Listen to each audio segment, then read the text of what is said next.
Rain slid down the back of Rebecca Johansson's neck before dawn and stayed there like a hand that would not lift. She crossed Holborn with a crate of stretched linen braced against her ribs, her chin bowed into the wind, her right boot taking water at every third step. The leather had split along the inner seam in November. She had stuffed it with rag and thread and a strip from an old petticoat. The street water came through anyway. By the time she passed the iron railings of Gray's Inn, the stocking on that foot was soaked and cold enough to numb her toes. Her fingers hurt more than her feet. Lye had opened the skin along her knuckles the day before. Soapwork in winter did that. Every jolt of the crate rubbed the split skin raw again. She shifted the weight and bit the inside of her cheek until she tasted metal. She had eaten nothing since noon the previous day, except a heel of bread gone hard as plaster in her pocket. The city was not yet bright, but it was awake in the cruel way London always was. Costermongers pushed handcarts through puddles. A butcher's boy in a wool cap whistled and stared at her hem, dark with rain to mid-calf. 2 clerks under one umbrella stepped around her as if she were refuse in the road. She heard one murmur, not softly enough, that Lady Harrow sent her drudges out dressed like paupers now. They both laughed. Rebecca kept walking. The dress had once been dove grey. It had been let out twice and taken in once. The seams no longer matched because each repair had come from a different scrap. One shoulder pulled forward where the thread had twisted. The cuff on her left sleeve was from an older gown entirely. She held her elbows close so no one would see it clearly, though everyone with eyes had already seen enough. The crate edge dug into the bone under her breast and left a hot line there through wet muslin. At the corner where Holborn widened, Lady Harrow's carriage drew up with a sudden spray of mud.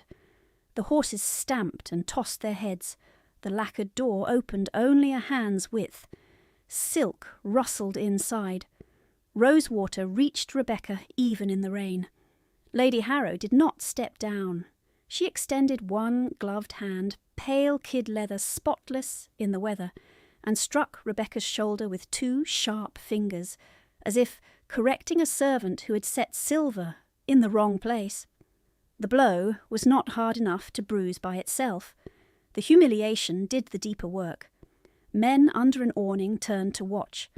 A woman with a basket paused mid-step. Rebecca's grip slipped on the crate. She corrected it before it could fall. "You are late," Lady Harrow said. "It is not yet 6, my lady." "Do not answer me. Deliver the pigments to Mr. Finch and return at once. You will not stand near his front room. You smell of soap and rain." Rebecca swallowed and tasted stale bread again. "Yes, my lady." Lady Harrow's gaze moved over her like a clerk assessing damaged goods. "And do not ask for a cloak. Plain girls do not require preserving." The door shut. The carriage rolled forward. Mud splashed across Rebecca's skirt. She stood in the street for one breath longer than she should have. Then she bent and lifted the crate higher against her ribs and walked on. By the first week of March, she had forgotten what warmth felt like in her hands before noon. Her days began in the scullery and ended over invoices by candle end. Lady Harrow kept accounts as if numbers were a private theatre in which only she spoke. Rebecca copied columns until the ink blurred, then mended cuffs and hems and table linen, then rose before light to scrub and carry and answer bells. Food came when there was food left.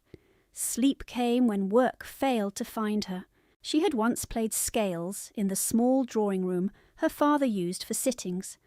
The pianoforte was gone now, sold with her mother's lapis necklace and the garnet brooch from Copenhagen, and 6 silver candlesticks that had belonged to Rebecca's grandmother.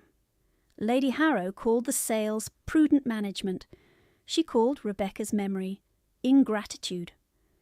Johan Johansen had painted captains and merchants, and one Viscount's second son in miniature so precise a widow had kissed the ivory before paying. He had taught Rebecca line before colour, measure before flourish. Hold the likeness in bone, he used to tell her. Mouths lie, eyes perform. Bone does not. He had died in fever 5 years earlier in an upstairs room that smelled of vinegar and wet wool. Debts appeared after his burial with signatures that leaned the wrong way, and numbers that did not match his ledgers. Lady Harrow had entered the household 2 years before his death as a bride with pale gloves and quiet speech. After the funeral, she spoke loudly enough for every servant to hear that she had taken in her husband's daughter as an act of Christian mercy. The house that should have secured Rebecca's dowry became, by repeated declaration, Lady Harrow's burden. Repetition made it respectable. Respectability made it legal or close enough that no one hurried to ask where the seals had come from. The crate grew heavier as she neared Fleet Street. Wind drove rain beneath her collar and down her spine. Hunger rose in sharp, hollow waves that made her sight blur at the edges. She reached into her pocket while walking, broke a corner from yesterday's bread with her thumbnail, and put it in her mouth. It tasted of cloth lint and cold grease and nothing else.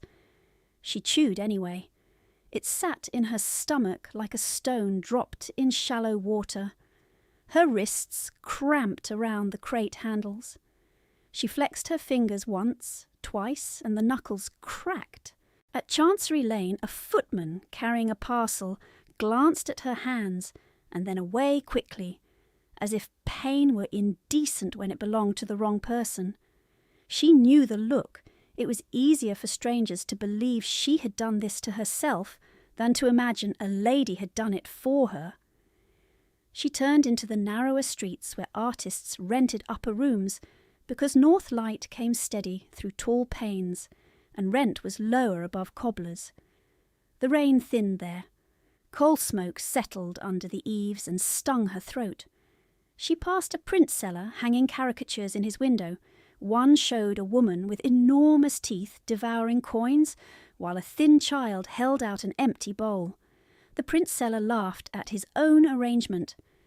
Rebecca kept her eyes on the wet stones and counted steps to keep her thoughts in order. 42 from the print shop to the blue door with flaking paint. 12 more to Finch's stair. 3 flights, each steeper than the last. Counting was useful. Numbers behaved when people did not. She was no one in Lady Harrow's language, but she had built a secret place where words still obeyed truth. At night, when the house went quiet and the hall clock struck 1, she lit a stub of candle and opened a ledger she kept inside the lining of an old hat box.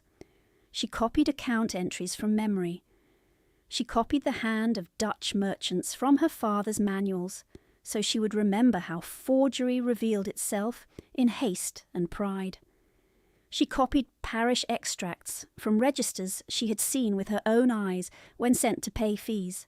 Names, dates, witnesses, seals.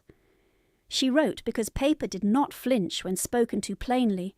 Paper did not slap, did not sneer, did not call her liar before she opened her mouth.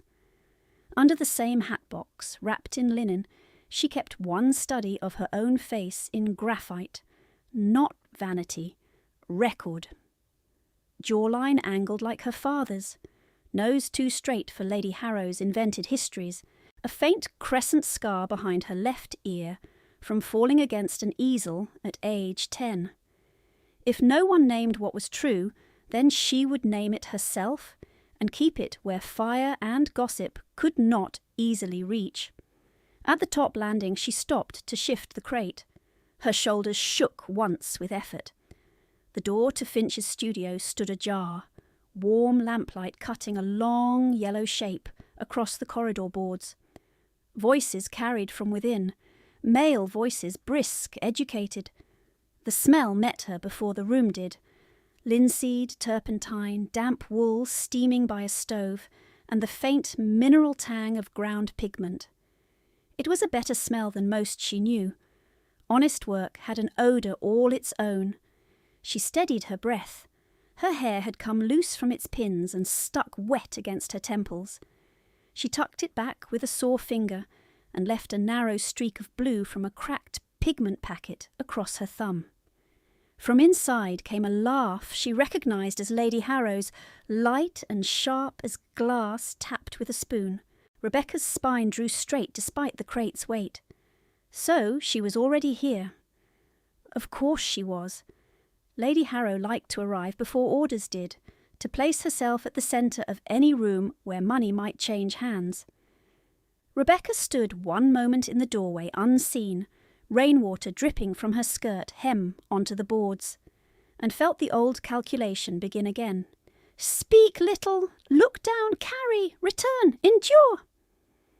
She lifted the crate and stepped over the threshold, wet boots leaving dark half-moons on Finch's polished floor. She had barely cleared the threshold when Mr. Finch's apprentice took the crate from her with a grunt and set it near the north window, where pale morning light made every canvas look unfinished and every face look truthful. Rebecca stood with her hands empty for a heartbeat, fingers still curled from carrying weight. Water fell from her hem in a steady line onto the boards. The room was already full. 2 patrons in dark coats stood near a draped portrait arguing about varnish. A boy ground vermilion at a side table with a stone muller, shoulders tight with concentration. Mr. Finch himself was bent over a sitter's hand, brush held in mid-air as if he had forgotten to breathe. Lady Harrow sat in the only chair with carved arms, her skirts arranged in controlled abundance, rosewater and wet silk moving before her like a declaration of rank. At her right stood Arabella Harrow in plum velvet, gloved and bored, and at her left Cressida in cream wool trimmed with jet, one finger tracing the gilt frame of a finished miniature as though she already owned it. Neither sister looked at Rebecca directly. They looked at her dress, at the patched cuff, at the rain-stiff hair escaping her pins. Then they smiled to each other with that private sisterly precision which always excluded and always judged. Lady Harrow did not rise. She never did when Rebecca entered a room. "You are dripping on Mr. Finch's floor," she said. "Stand by the stove if you can do so without staining anything." Rebecca moved where told and held her hands before the low heat until the pain arrived, sharp and needled, as feeling returned to the tips. Mr. Finch glanced over then, his eyes catching on her knuckles, then on the shoulder where Lady Harrow had struck her in Holborn. His mouth tightened. He gave no public sign of recognition beyond that, because he was old enough to understand what happened to tradesmen who corrected ladies in borrowed authority. Arabella lifted a small sketchbook from a side table and flipped it open without asking. "These are dreadful," she said. "How does anyone wish to be remembered in this manner?" Cressida laughed softly. "By paying him too much, perhaps." Their mother's fan opened and closed once.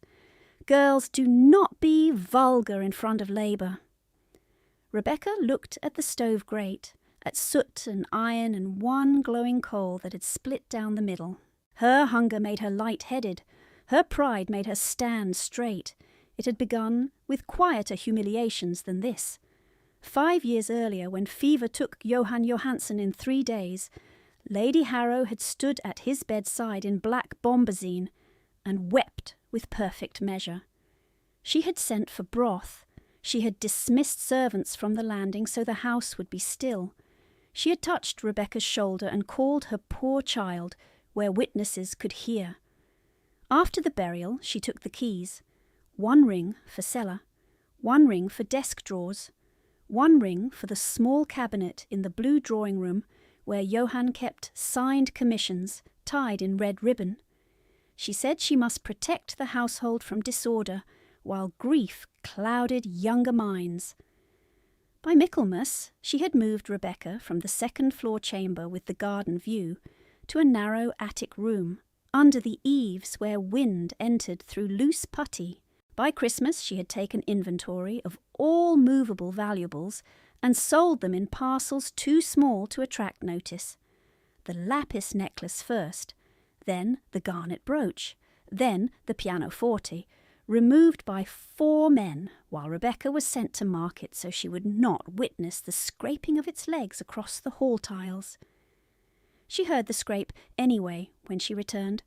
Sound lived longer than ownership. In February, Lady Harrow informed the household that Rebecca had no dowry, because Johann had died indebted. The documents appeared the next week, complete with seals and signatures that leaned wrong at the tail of the J. Rebecca had copied her father's hand for years. She knew every turn of his pen. She said nothing at table because saying truth without proof was called insolence. She began collecting proof that night. A drop of hot varnish popped in the brazier and drew her back to the studio. "Mr." Finch was now seated, one hand pressed to his lower back, giving instructions to his apprentice in a low voice. Lady Harrow had turned to him with that same widow's gravity she wore at charitable assemblies. "You understand," she was saying, "that my late husband's daughter assists with errands only. She has no training worth naming. She has copied bills in my house and grown conceited from proximity to gentility. I will not have her mistaken for what she is not." Finch's brush paused above his palette. "Miss Johansson's father instructed half the marine painters in Wapping by example, my lady." Lady Harrow's smile did not move. "My dear Mr. Finch, grief distorts memory. Johann was talented in his narrow line, but talent does not transfer through sentiment. The girl is useful, and no more." Rebecca felt the words land where blows landed, then go deeper. Usefulness had been the measure for years. Useful enough to account for coal deliveries by candle end. Skilled enough to mend Cressida's kid gloves so the stitches vanished. Useful enough to stand outside Modeste's with parcels, while the sisters argued over French lace. But never permitted to sit when guests came. Never granted a meal before platters returned cold from the dining room. Arabella shut the sketchbook with a hard clap and handed it back to the table without looking. "If she is useful, send her to sweep. She stares." She had not always stared at the floor. As a child, she had stood beside her father's easel in the front room and asked why people paid to be painted kinder than they were. Johann laughed then, soft and tired, and told her portraiture was negotiation, likeness on one side, hope on the other. "But never lie in the bone," he would say, tapping the paper where jaw met ear. "Bone carries the history no one intends to confess." He taught her to stretch paper overboard until it dried drum tight. He taught her to sharpen charcoal to a chisel edge with a penknife and save every shaving for kindling. He taught her to read invoices, then contracts, then old Dutch hands copied from a Rotterdam manual he had bought with his first proper commission. Numbers were not decoration in his world. They were evidence. By 14 she could calculate a pigment order against expected sittings and catch a shortfall before delivery. By 16 she could copy formal script clean enough to pass at first glance. By 17 she had watched Lady Harrow alter a ledger entry by one figure and ruin a steward's reputation. The steward was dismissed. The altered page remained. That night Rebecca began the hidden ledger that lay now under an old hat box, wrapped in linen and silence. She wrote dates. She wrote sums. She wrote where seals had lifted and been reset in fresh wax. She wrote because memory alone could be called bitterness. Cressida drifted toward the stove and held out her hands, palms spotless in pale gloves. "Mother! Mrs. Davies says the fishmonger refuses further credit." Lady Harrow did not look away from Finch. "Mrs. Davies talks too freely." Arabella added, "And the butcher sent only marrow bones yesterday." Her tone made even hunger sound petulant and refined. Lady Harrow closed her fan.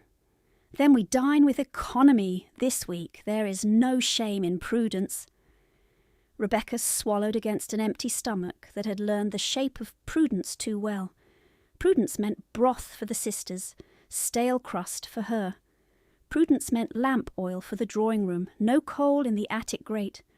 Prudence meant Rebecca sewing by moonlight when the candle ends were spent. Lady Harrow's thrift had never touched silk.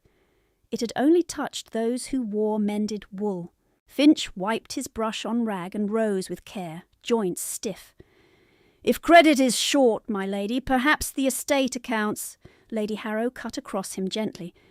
"Our accounts are private." Her gaze shifted to Rebecca at the stove. "And loyalty in this house is rewarded. Is it not, child?"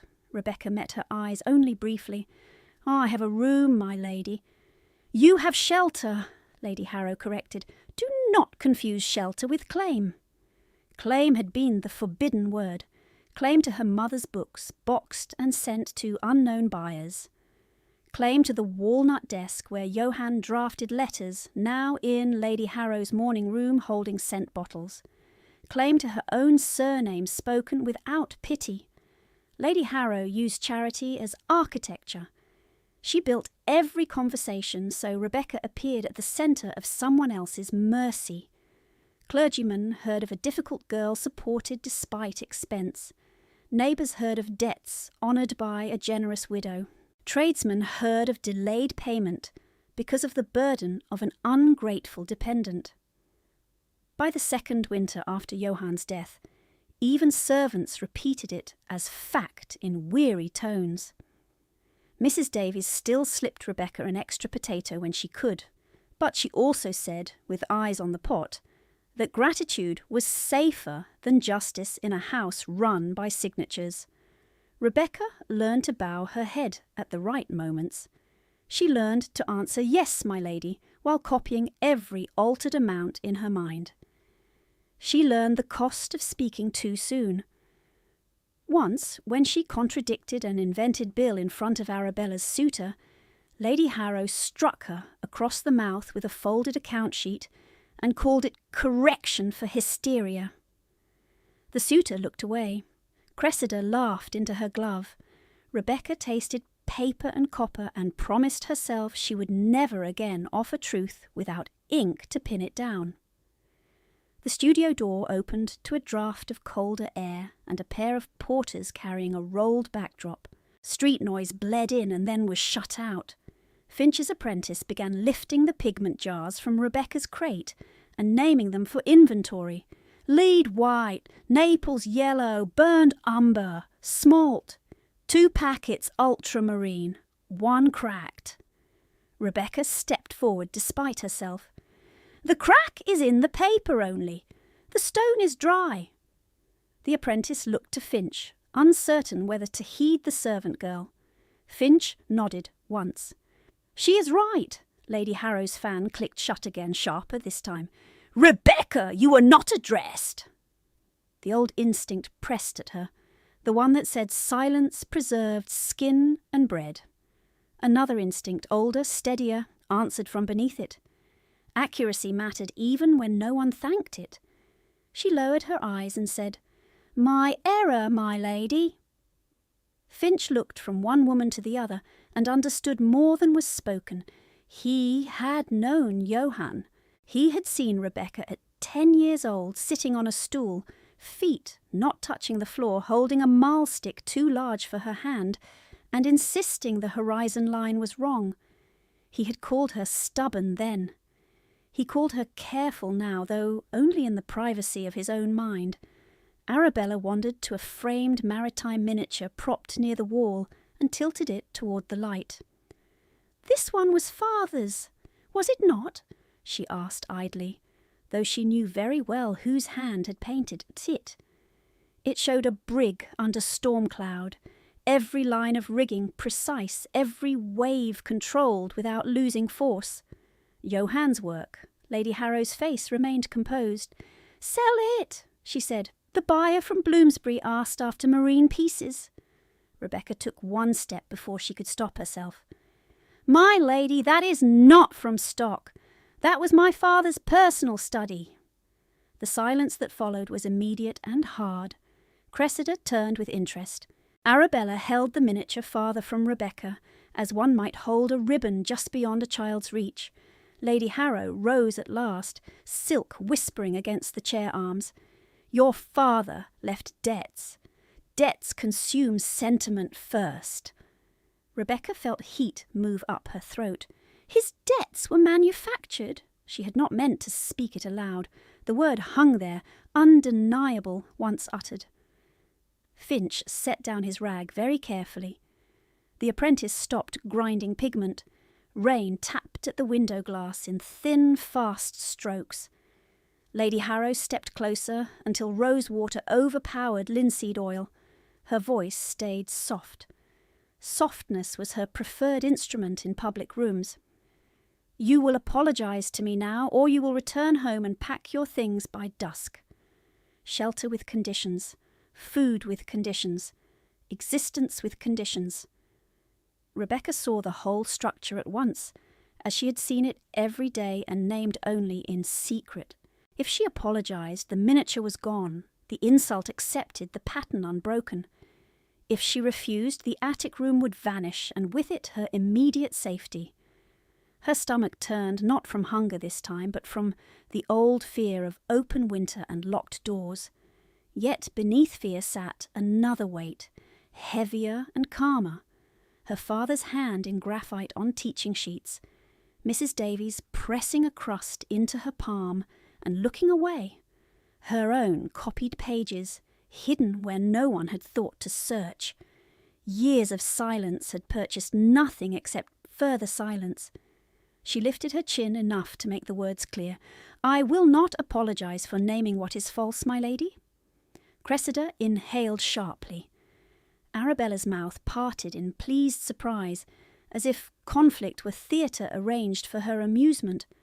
Lady Harrow's eyes went flat.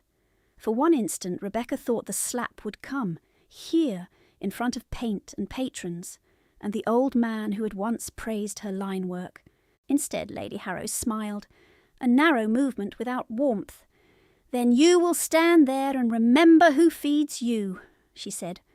She turned back to Finch as if the interruption were finished. "Mr. Finch, we proceed. The girl will wait in the corridor until called to carry parcels." Rebecca did not move. The stove heat had left her fingers already. Cold returned in a fast tide, but her spine remained upright. Finch looked at Lady Harrow, then at Rebecca, then toward the studio door as if listening for a sound beyond the room. Outside, wheels hissed through rain on Fleet Street stones. Inside, the inventory of years stood between them. A dead father, forged numbers, sold heirlooms, 2 sisters dressed from the bones of her inheritance, and a widow who called theft management. Rebecca folded her raw hands together to hide their tremor and waited, because waiting was what survival had trained into her, and because the next demand was already on its way. The next demand arrived as 3 hard knocks that shook the studio door in its frame. No servant announced it. No polite pause followed. The apprentice nearest the entry flinched, wiped his hands on his apron, and pulled the door open against a gust of rain. A uniformed courier stood on the threshold with water streaming from his bicorn and shoulders, a leather dispatch case strapped across his chest, mud up to his knees. He did not bow to Lady Harrow. He did not remove his gloves. He looked past everyone in the room and said, "For Mr. Elias Finch, immediate by instruction of His Grace the Duke of Ravensmere." Every brush in the room stopped. Even Arabella lowered the miniature. Finch crossed the floor with his old stiffness forgotten, took the packet, and broke the black wax with his thumb before the courier had finished drying his boots on the mat. The seal impression was clear enough for all to see. A ducal coronet over a raven in profile. Lady Harrow's fan stilled. Cressida leaned forward with quick interest, then remembered to look bored again. Rebecca stayed where she stood, hands clasped, skin cold, pulse suddenly loud in her throat. Finch unfolded 2 sheets, read the first line, and went bloodless. He sat without choosing to sit, dropping heavily into the nearest chair as if his knees had dissolved under him. His mouth opened, closed, then opened again. He read on in silence while the apprentice looked from the letter to his face, and then away, unsettled by the old man's expression. At last, Finch lifted his eyes to Rebecca and stared as though 10 years had fallen away and returned all at once. "Rebecca," he said, and her Christian name sounded like a prayer said in a graveyard. Lady Harrow moved before Rebecca could ask what had happened. Silk brushed the floor. Rosewater cut the oil and rain. "Mr. Finch, you are unwell," she said smoothly, one hand reaching for the paper. Finch jerked it back with surprising speed. "Do not touch this." His voice shook once, then steadied. "His Grace commissions a portrait from verbal description only. No prior sitting, no introductions, no household acquaintance. He sends 2 identifying objects to anchor likeness, a storm grey ribbon and a broken cameo." The courier stepped forward, opened the dispatch case and produced a folded length of ribbon dark as wet slate and a cracked oval cameo wrapped in linen. Finch took both with trembling care and turned the cameo over in his palm. The fracture ran diagonally through the carved profile. Rebecca felt the room tilt, then right itself. Her father had owned a cameo like that, mounted in brass, chipped on one side after it fell from his drafting table in her 12th year. She had not seen it since the week Lady Harrow inventoried valuables after the funeral. Finch did not look at Lady Harrow. He looked at Rebecca's face as if measuring distances he had once drawn by lamplight. Description states an uncommon jawline, left ear marked by crescent scar, eye colour, he swallowed, grey-green with amber at the inner ring. He whispered the last words. "That is her!" Lady Harrow laughed once. The sound was too bright. "This is absurd! Half the girls in London have scars and muddy eyes." She reached for Rebecca's elbow and closed her gloved hand hard enough to grind bone. "You will wait in the corridor." Rebecca did not resist the grip, but she did not move. "My lady, my arm!" Lady Harrow's fingers tightened. "You have made quite enough of yourself." Finch pushed himself upright, letter shaking in his hand. "Lady Harrow, release her!" "I will do as I please with my servant." The courier's gaze sharpened at that word, then slid away to the window as if he had been trained never to witness domestic claims. Lady Harrow drew Rebecca one pace toward the door. "She has no relation to any gentle family. She is unstable. She invents pedigrees when hungry. She steals paper and pretends at accounts. You have indulged a fantasy, Mr. Finch. Send your regrets to Ravensmere and proceed with a model of proper breeding." Rebecca felt heat rise under her skin. Shame and anger braided so tight she could barely breathe. She heard herself say very quietly, "I have stolen nothing." Lady Harrow turned her face enough that only Rebecca could see the threat in her eyes. "Another word, and you sleep in the street tonight." The church bell at St. Dunstan's struck 7 through the rain. The courier, still at the door, shifted and looked beyond Rebecca's shoulder toward the stair. Heavy steps sounded on the landing below, not hurried, deliberate. A second man appeared first, broad in livery, water running from his greatcoat, then moved aside at once. The Duke of Ravensmere came up the final stair and entered without announcement, as if doors had always opened before him and would continue to do so until death. He was taller than rumour gave him credit for, broad-shouldered under a dark coat, cut for movement rather than display. his hair wet at the temples, his jaw hard enough to seem carved. Rain had marked his cuff and one side of his collar. He removed his gloves finger by finger, eyes already moving through the room, taking inventory with military economy. He saw the courier. He saw Finch with the open commission.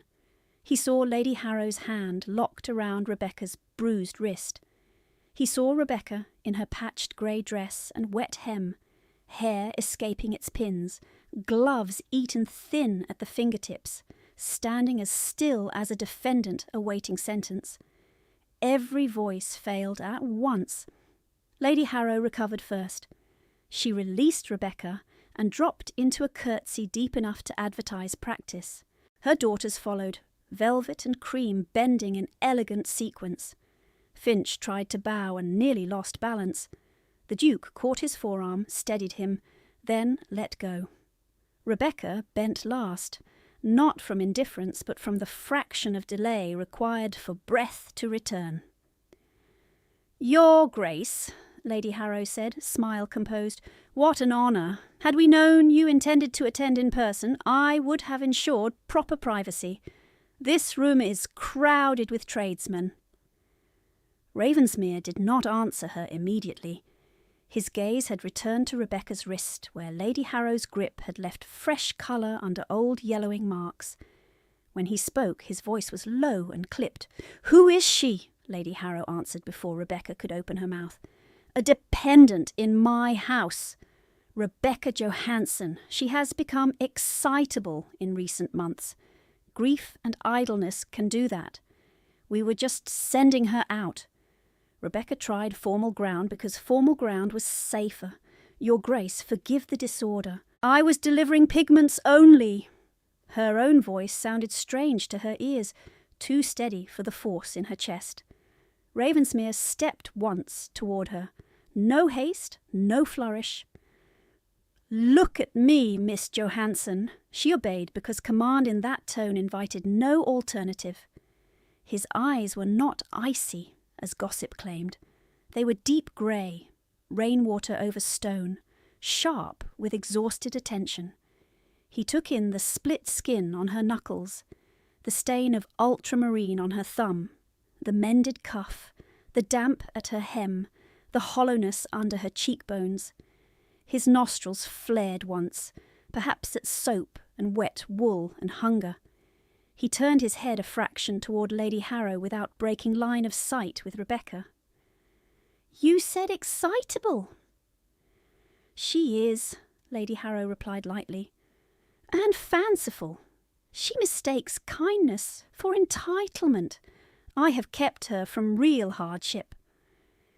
Ravensmere's gaze dropped to Rebecca's gloves, where lye had eaten the thread to fuzz. When he spoke, the words landed like stones set one by one. "Liar! She is covered in bruises. Her gloves are eaten through. She has been working since nightfall." Lady Harrow's fan snapped open as if to cut the air. "Your Grace, you are misled by appearances. She does chores by preference. It keeps her occupied," Cressida added in a small voice meant to seem dutiful. "She refuses proper instruction." Arabella said, "She has always been dramatic." Rebecca felt the familiar pressure to apologise for existing, to smooth the room by diminishing herself. "My lord, if I have caused offence, Ravensmere cut across her. "You will not apologise for standing upright." He faced Finch. "Read the commission aloud." Finch lifted the sheet, hands still unsteady, and read each line into the wet morning. The unknown subject to be rendered at half length, the grey ribbon to appear at the throat, the broken cameo to rest in her hand, the specified jawline, the scar behind the left ear, the exact eye colour. A silence followed that had weight.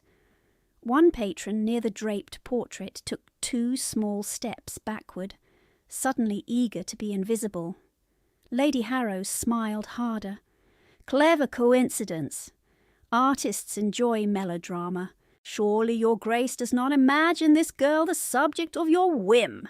Ravensmere held out his hand toward Rebecca. "Turn your head." She did, slow with dread.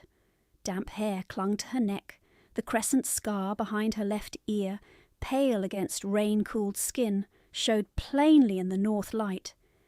He did not touch her. He looked, and his jaw tightened once. "And the cameo!" Finch extended the cracked oval on its linen. Ravensmere compared the break line to the mark in the written description and gave one curt nod.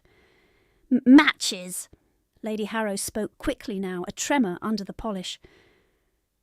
"Your Grace, this is exactly why she must be removed. She has likely read correspondence, stolen trinkets, invented this absurd resemblance to insert herself where she does not belong. The girl copies handwriting. She can imitate any mark." Rebecca's stomach dropped. Too much truth in the accusation turned to poison. She felt every eye in the room shift toward her, as if forgery had already been proven by the shape of her fingers.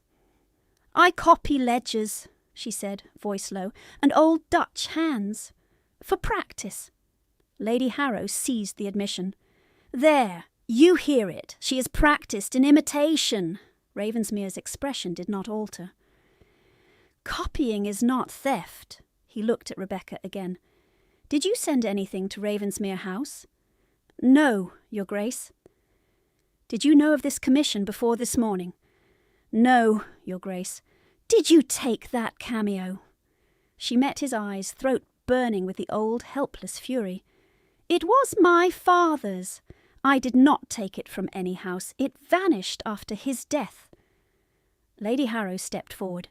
"This is exactly the delusion I warned of. Her father died indebted and confused. He left scraps, nothing more."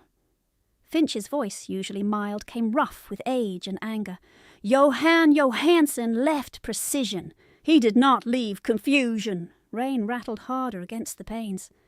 Ravensmere moved to the centre of the room, between Lady Harrow and Rebecca, without making a display of it. The act was small. Its meaning was not.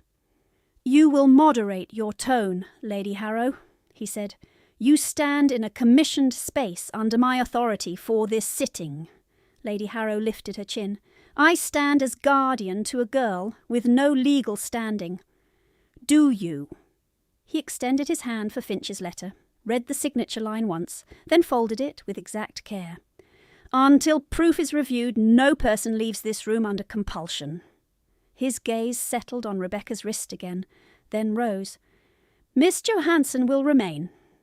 The words changed the room's geometry. The patrons stopped pretending disinterest. The apprentice stared openly. Arabella went pale with offended disbelief. Cressida's eyes flashed, then narrowed. Lady Harrow's smile failed for the first time that morning. "Your Grace," she said, each syllable controlled, "you presume upon private household governance." "I intervene in potential fraud attached to my commission," he replied. "If your governance is sound, inquiry will clear it." He turned to the courier. "Send for a magistrate's clerk, also an apothecary to witness signatures if needed." The courier bowed and left at once, boots striking the stair in fast, diminishing blows. External authority had been summoned in plain speech. No one in the room could pretend not to hear it. Rebecca stood motionless beside the stove and felt the ground shift under years of practised endurance. Safety had not arrived. Danger had only changed shape. Lady Harrow looked at her with murderous calm and said, "You have done this to yourself." Rebecca answered before fear could close her throat. "No, my lady. I have only stood where you told me to stand." Ravensmere's head turned slightly, as if he had heard the line and set it aside for later judgment. He removed his wet greatcoat and handed it to his man without looking away from the women before him. "We begin now," he said. "Mr. Finch, seat Miss Johansson by the north light. Lady Harrow, you will sit where I can see your hands." Mr. Finch nodded as ordered, though his hand shook when he reached for the high-backed stool by the north window. Rebecca crossed to it on unsteady legs, aware of every eye that followed her. The rain had brightened the light to a hard silver. It showed the worn nap of her sleeve, the salt line where wet cloth had dried and wet again, the faint rise of old bruises along her wrist. Ravensmere took the storm-grey ribbon from the linen and set it on the table beside her, then the broken cameo, both arranged with exactness, as if precision were the only language he trusted. "Hands in your lap," Finch murmured. Rebecca obeyed. Her fingers would not still. She folded them tighter. Lady Harrow sat where she had been told, back straight, fan closed over her knees like a blade at rest. Arabella and Cressida stood behind her chair in watchful silence, their expressions composed and hungry. The apprentice resumed grinding colour in short, uncertain circles. Pigment dust caught in the light like smoke. No one spoke above a murmur. Even the city sounded farther away, muffled by rain and plaster and the pressure of rank. Ravensmere remained near the centre of the room, one hand behind his back, his wet hair drying in dark waves at his temple. He was close enough that Rebecca could feel the cold he had carried in from the street. Not cruelty. Winter. His gaze moved from Finch's page to Lady Harrow's gloves to Rebecca's face and back again, measuring, storing, refusing to be hurried. Finch lifted charcoal. He looked at Rebecca once, and she saw the old teacher in him, not the frightened tradesman. "Chin a fraction left," he said softly. "Do not strain for prettiness. Hold as you are, as you are." No one had asked for that in years. She held still. Her shoulders burned within a minute. Hunger made a hollow ache beneath her ribs. The room smelled of linseed, damp wool, and the sharp ghost of rose water. Lady Harrow broke the silence first. "Your Grace," she said, voice smooth as polished marble, "while we await your clerk, it may spare embarrassment if the girl signs a private acknowledgement that she has indulged in imitation. Then no public record need mention her confusion." Ravensmere did not look at her. "No signatures before witness. It is for her protection. It is for yours." The fan in Lady Harrow's lap tightened in her grip. "You mistake me." He turned then, and the shift in his attention altered the room more than any raised voice could have done. "I do not mistake numbers, Lady Harrow, nor hands that move too quickly when paper appears." Cressida coloured. Arabella looked away. Finch drew the line of Rebecca's jaw. Once. Again. His charcoal snapped with a dry click. He reached for another stick and dropped it. It rolled beneath the table. Rebecca started to rise from the stool, but he shook his head sharply. "Stay! I have it!" He bent for the charcoal. His hand stopped halfway. The stick remained under the table. Finch's breath hitched. One shoulder jerked. Then another. The board on his easel rattled as his elbow struck it. For a moment he stood suspended in an unnatural stillness, eyes wide, mouth drawn as if around a word that would not come. "Mr. Finch," the apprentice whispered. Finch collapsed. The sound of his body hitting the boards cracked through the studio like a dropped pane of glass. Arabella screamed once, high and brief. Cressida stumbled backward into the draped portrait. Lady Harrow rose in disgust, not fear. "Do not touch him," she snapped. "He will recover. We cannot lose the light." Rebecca was off the stool before anyone else moved. She dropped to her knees beside Finch, heedless of wet hem and splintered floor. His limbs convulsed in violent rhythm, heels striking wood, fingers clawed. His head knocked once against the floorboards. "Coat!" she said sharply. "Under his head now!" No one obeyed. She looked up at Ravensmere. "Your Grace, your coat." He had already moved. He folded his heavy coat and slid it under Finch's skull in one controlled motion, shielding it from another blow. Rebecca turned back at once, easing Finch onto his side as best she could between spasms. "Clear the table edge," she ordered the apprentice. "Move the spirits, move the knives, all of it. Give him space." The boy stared, frozen. "Now!" He jumped and obeyed, sweeping tools and jars away with clattering haste. Lady Harrow stepped forward, voice sharp with outrage. "Rebecca, stand up this instant! You are not qualified to touch—" Ravensmere cut her off. "Silence!" The single word hit harder than a shout. Rebecca slid her fingers to Finch's collar and loosened his cravat knot so his throat was free. Foam flecked at the corner of his mouth. She took her kerchief, wrapped 2 fingers, and cleared his lips gently so he could breathe. She did not try to hold him down. Her father had taught her that much when a dockhand seized in their hall years before. Protect the head. Turn the body. Wait the storm out. Do not break what the body is already fighting to keep. "Time it," she said, without looking up. Ravensmere glanced to the mantel clock. "Started 30 seconds before you reached him." "Tell me at 2 minutes." He nodded once. Finch's boots hammered against the floor. The apprentice began to cry under his breath while still moving things from reach. Cressida pressed both hands to her mouth. Arabella whispered, "Mother, do something." Lady Harrow's eyes went cold as polished steel. "I am doing something. I am preventing hysteria. Rebecca, if you continue this display, you will answer for it." Rebecca did not look at her. "Tom," she said to the apprentice, using his name because panic answered to names, "run to the kitchen. Bring vinegar, a spoon, 2 folded cloths.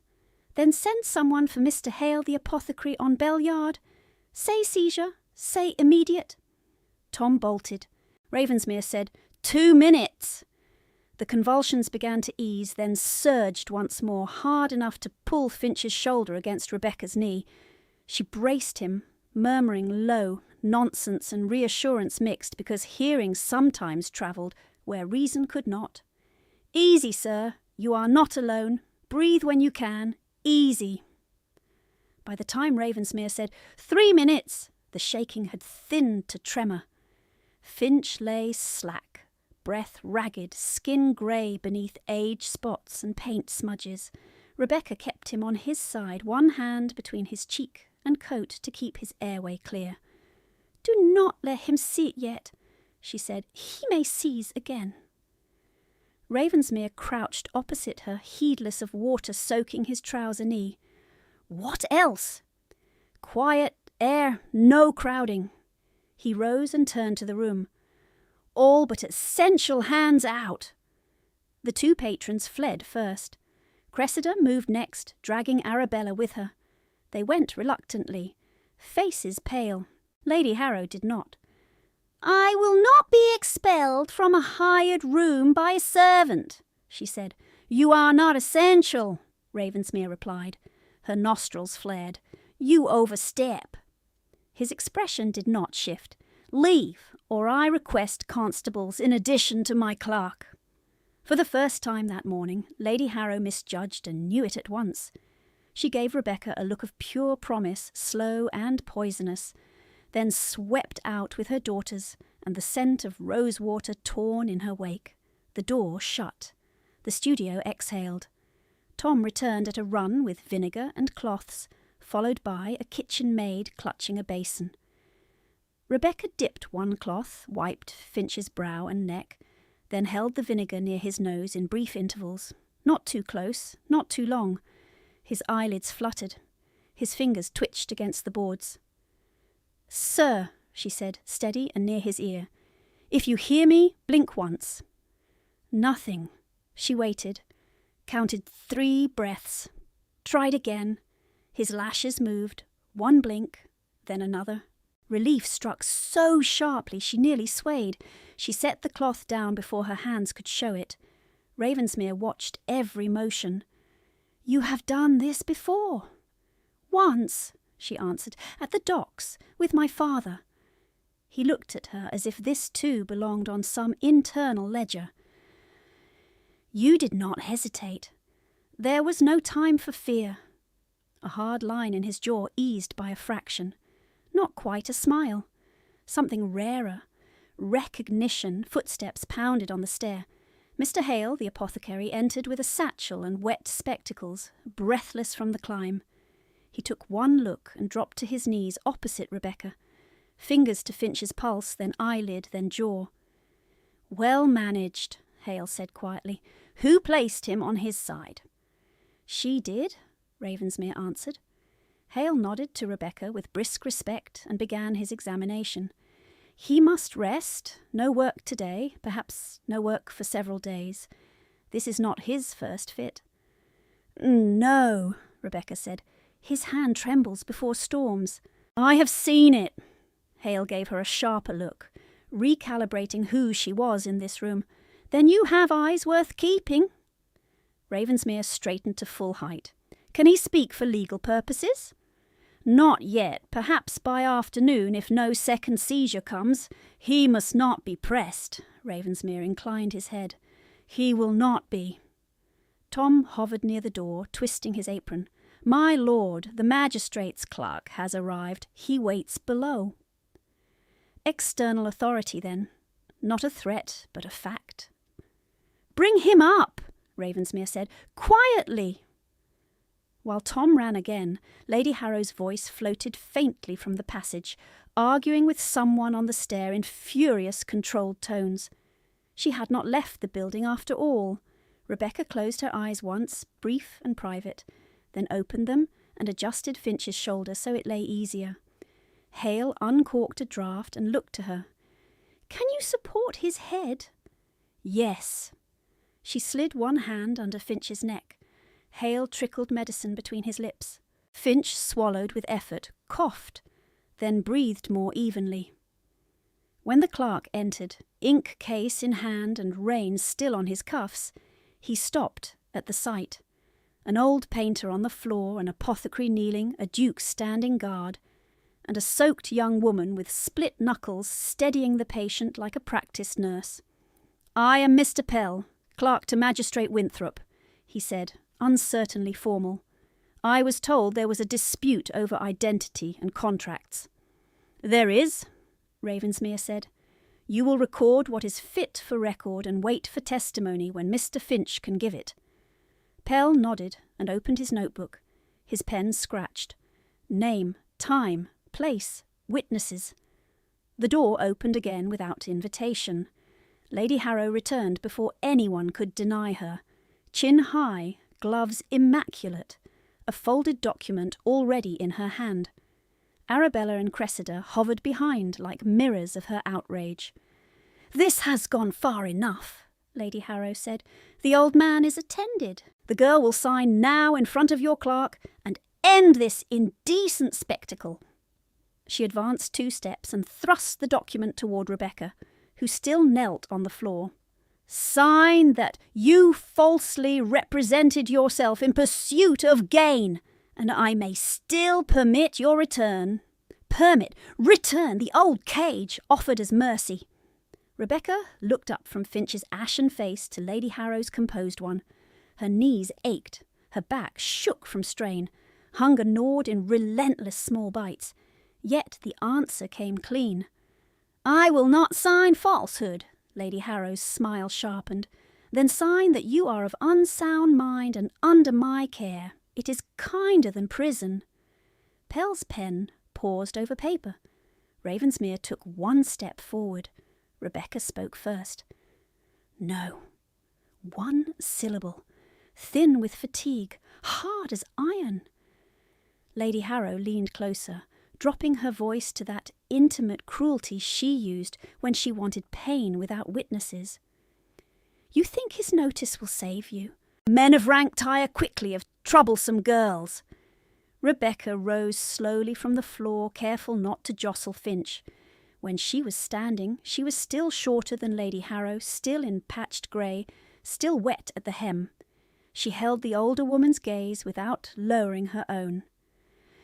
"I do not seek to be saved," she said. "I seek to be accurate." For a heartbeat, no one moved. Even Arabella's restless hands stilled. Then Finch made a rough sound in his throat. Rebecca turned at once and knelt again, all attention returning to him. "Sir, you are safe. Do not force speech." His eyes opened to slits. They found hers with effort. His lips formed a dry, broken whisper. "Drawer," he breathed. "Top right. Packet. For her." Lady Harrow went white beneath powder. Ravensmere heard it. So did the clerk. "Mr. Pell," the Duke said, voice very quiet, "you will witness retrieval." Pell nodded quickly. Rebecca did not rise immediately. She adjusted the cloth under Finch's cheek one final time, checked his breathing, and only then stood. Her legs trembled so violently she had to brace one hand on the table edge. Ravensmere saw and moved half a pace closer, not touching, only present, a wall where none had stood before. "Can you walk?" he asked. "Yes, Your Grace." "Then we walk together." She crossed to Finch's desk with the clerk at her side and Ravensmere behind her shoulder. Her fingers hovered over the top right drawer pull, paint-worn brass, cold under her skin.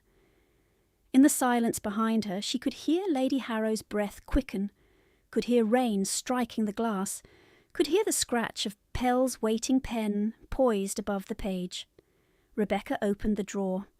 Inside lay no loose bills, no painter's rags, no common clutter of a working desk. A flat oilskin packet rested alone against the wood, tied with narrow black tape and sealed in two places with dark red wax, stamped by a signet she knew before her mind allowed the name. The impression was a gull over crossed brushes. Johan Johansson's seal, pressed deep enough to leave a ridge she had traced as a child while waiting for paint to dry. Her hand hovered above it. The room narrowed to the breath in her throat and the soft rasp of Mr. Pell's pen as he leaned closer to record what he saw. "Describe the item for the record," the clerk said, voice thin with tension. Rebecca forced sound through a dry mouth. "Oilskin packet, black tape, 2 wax seals, marked with my father's signet." Lady Harrow took one swift step forward. "Forgery! She has copied that seal for years." Ravensmere moved between them without flourish, one dark sleeve entering Rebecca's line of sight like a door closing on bad weather. "You will stand where you are." It was not loud. It did not need to be. Lady Harrow stopped. Her daughters stopped with her, anger and fear warring on both their faces. Mr. Hale looked up from Finch and added, almost absently, "If anyone tears that packet now, chain of custody is compromised." He returned to checking Finch's pulse as if this were merely one more instruction in a day of crises. Ravensmere glanced at Pell. "You witness the seals intact?" "I do, Your Grace," Pell swallowed. "Both intact before opening. Miss Johansson, proceed." Rebecca lifted the packet. It was heavier than it looked. Damp had not reached it. Finch had protected it well. Her split knuckles protested as she worked the tape free beneath Pell's stare. Wax cracked under her thumb in brittle flakes. Inside lay folded papers layered with blotting leaves, a small tin case, and one card in Finch's hand. She read the card first because the letters were large and immediate. "If I fail before I can speak, give these to the magistrate in her presence. She must see them opened. Elias Finch." A tremor ran through her arms. She set the card on the desk where Pell could note it. Then she unfolded the top sheaf. Ledger copies, not hers. Older, ink browned at the edges. Merchant accounts from the year before her father's death. Amounts due, amounts paid, and beneath each entry, a matching figure in Johan's compact hand. At the bottom of 3 pages sat notations in a second hand that had attempted his slant and missed by a hair. The same wrong lean in the J, The same swollen loop in the H, the same fraud she had copied at night by candle end, now mirrored in official books Finch had preserved in silence. Pell bent near enough for his ink to smell metallic. Entries appear altered in later hand. I record disputed authenticity pending expert comparison. Rebecca reached for the tin case. The hinge stuck, then gave. Inside, cushioned in faded felt, lay a seal matrix in brass, its face cut to match her father's signet but unfinished around the stem where filing marks remained raw. A counterfeit in progress, abandoned or hidden. Her stomach dropped so sharply she had to brace one palm on the desk. Lady Harrow's composure cracked by 1 degree. Anyone might have placed that there. Finch made a low sound on the floor and tried to lift his head. Hale pressed him gently back. Do not fight me, Elias. Breathe. Ravensmere did not look away from Lady Harrow. You will save argument for sworn testimony. Rebecca unfolded the final papers. Parish extracts. A copy of her mother's marriage settlement listing jewels and trust value. A bill of sale for those same jewels, signed months earlier than Lady Harrow had claimed she sold them. And beneath all of it, a half-finished study on thick paper, her own face at 12, jawline already clear, hair unpinned, left ear visible with the faint crescent scar. Her father's graphite, her father's notes in the margin, scar at ear confirms identity if challenged later. Her vision blurred for one dangerous second.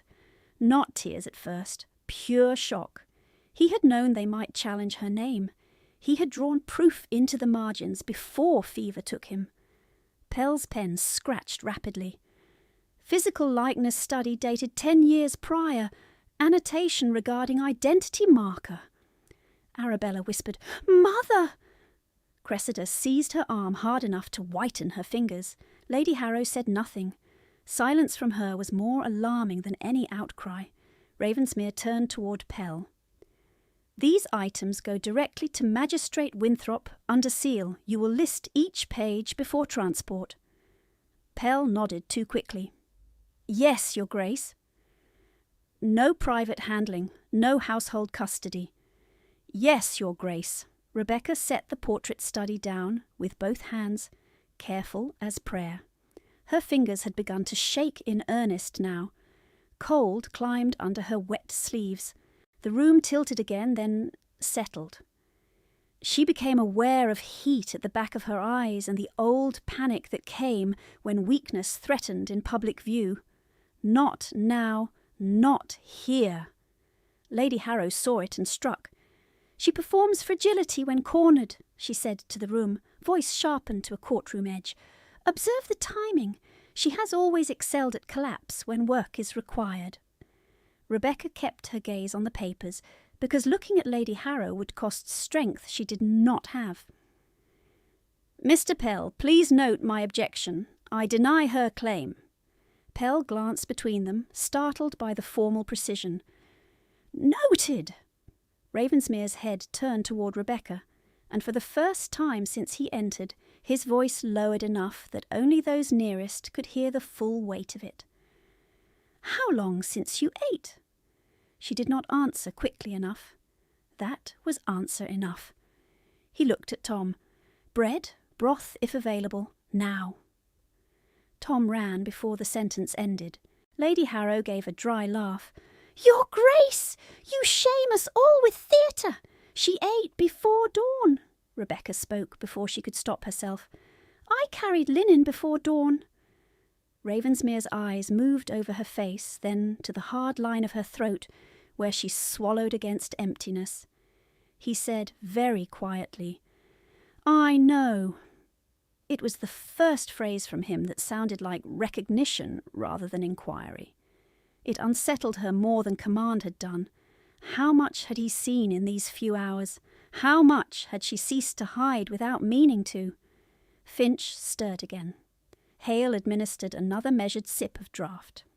He must be moved to a cot, Hale said. Not stairs. Back room only. Quiet and warmth. I will assist, Rebecca said at once. You will sit, Hale replied, not unkindly. Your hands are ice.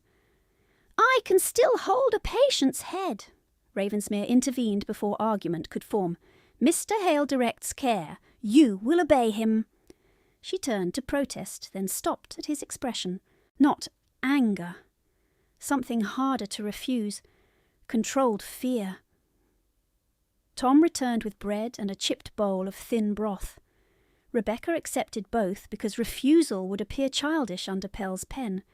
But when she tried to lift the spoon, her wrist cramped, sharp and sudden.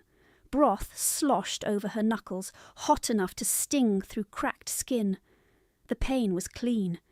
It kept her upright for 3 more breaths. Then sound thinned at the edges. The clerk's pen receded. Rain against the panes became a far hiss. Her knees gave without warning. She expected the floor. Instead, a forearm caught her under the shoulders with military precision, arresting the fall before impact.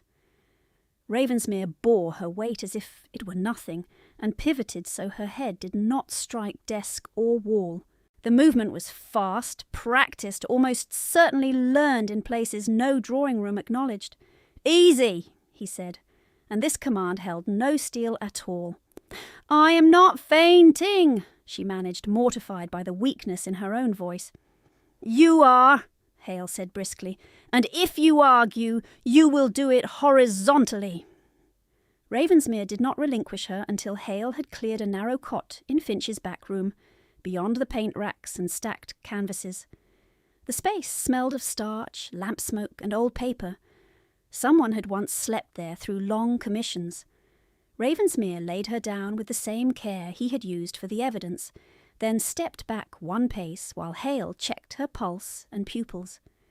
"Exhaustion, chill, hunger, fever, beginning," Hale said. "Not grave if she rests and takes warm liquid, grave if she returns to cold labour tonight." Lady Harrow appeared in the doorway as if summoned by contradiction. "She returns with me. I cannot have gossip that my dependent sleeps in a bachelor's studio." Ravensmere did not look at her. He looked at Hale. "Can she travel safely now?" "No." He turned then finally, full attention on Lady Harrow. "Then she does not travel. I am her guardian. You are a named party in a fraud inquiry. You cannot keep her by force." "Correct." His voice flattened. "I can prevent a potentially coerced witness from being removed before sworn statement." Lady Harrow's cheeks flushed beneath powder. "On what authority?" "Mine for the hour. The magistrate's within it." Pell appeared at the door, clutching his notebook like a shield. "Magistrate Winthrop has sent word by runner. All principal witnesses are to remain available on site pending formal examination at noon, Lady Harrow included." Silence fell with almost audible force. Lady Harrow turned her head slowly toward Pell, then back to Ravensmere. "You planned this," he held her gaze. "I observed and acted." It was not triumph. It was verdict. She withdrew at last, skirts cutting the air, daughters in her wake. Rose water faded down the corridor. In the back room, quiet reassembled itself in layers. Finch breathed rough but regular in the front studio.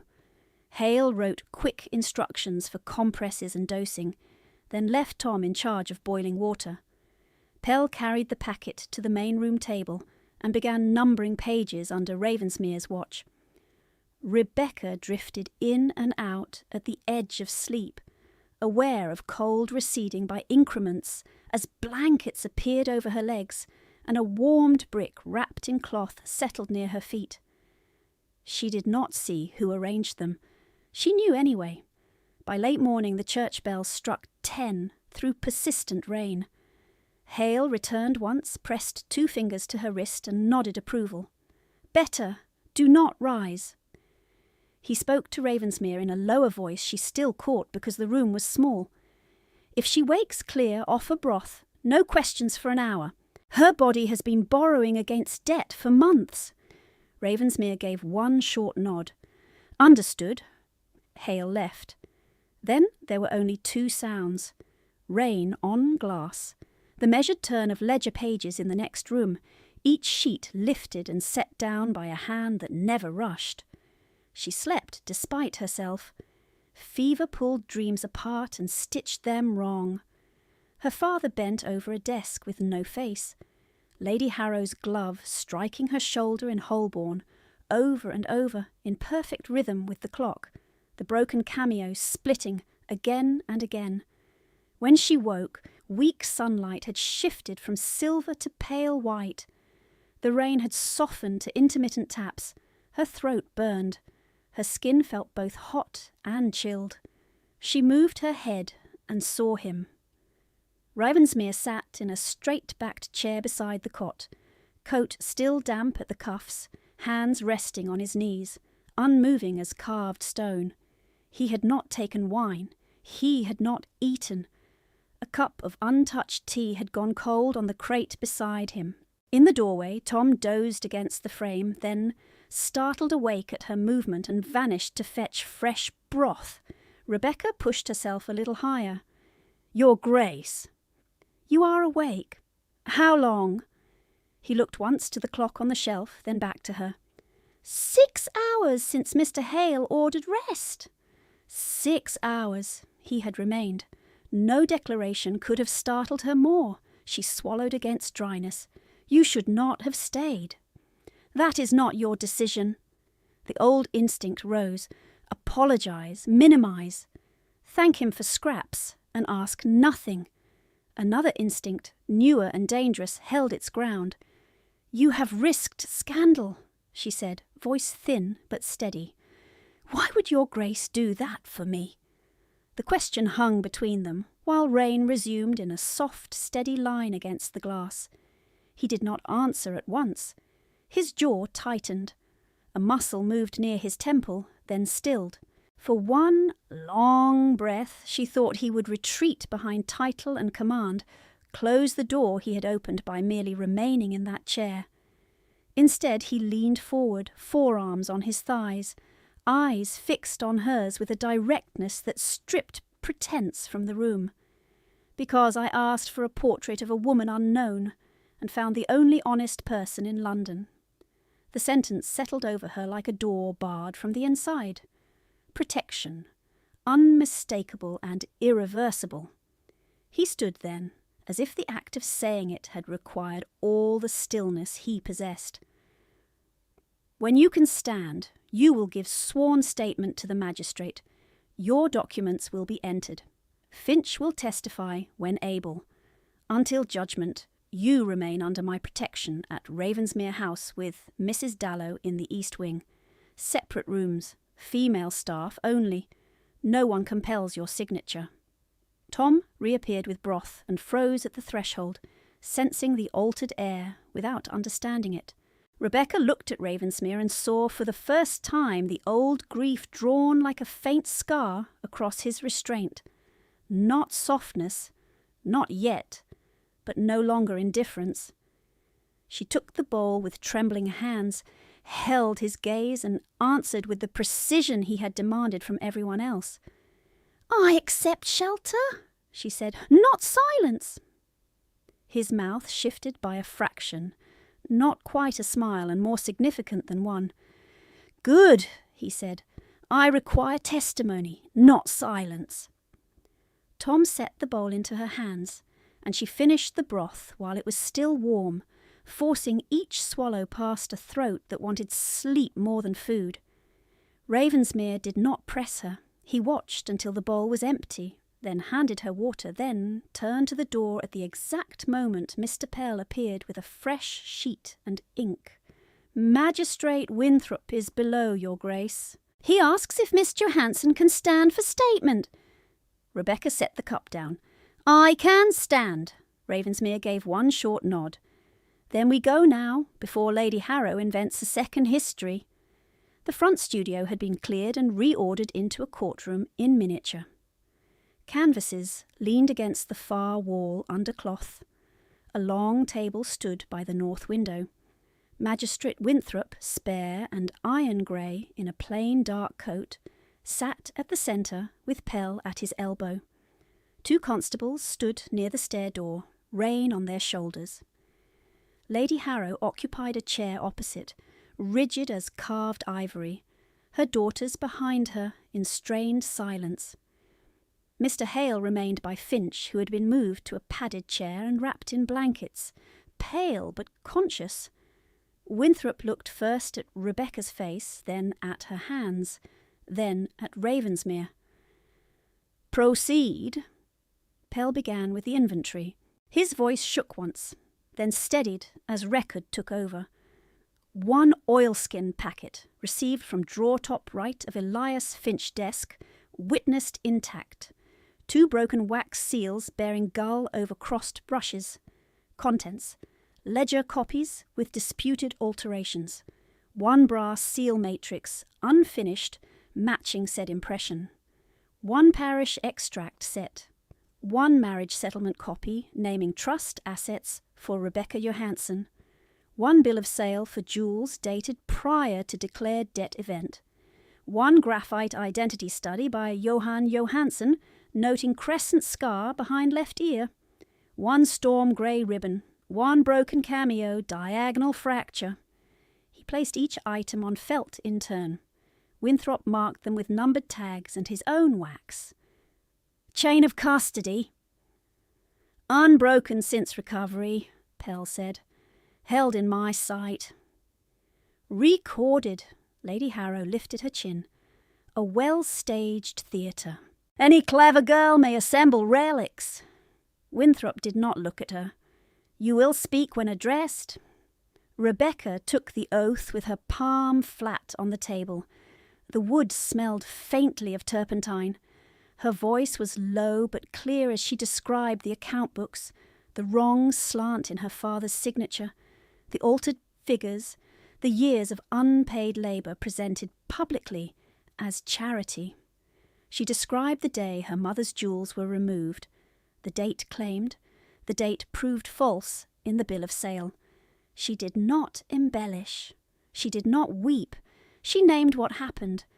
When she finished, Winthrop looked to Lady Harrow. "Your answer." Lady Harrow stood. "My late husband's daughter is unstable. Mr. Finch is old and suggestible. His Grace is infatuated with her curiosity. This is social confusion dressed as law." Ravensmere's expression did not move. Finch, wrapped in blankets, made a dry sound and lifted 1 shaking hand. "Let him speak," Winthrop said. Hale leaned close to Finch's ear. "Short sentences." Finch's gaze found the magistrate. "Johann gave me that packet 3 days before fever took him. Said if papers appeared after burial, compare hand against old ledgers.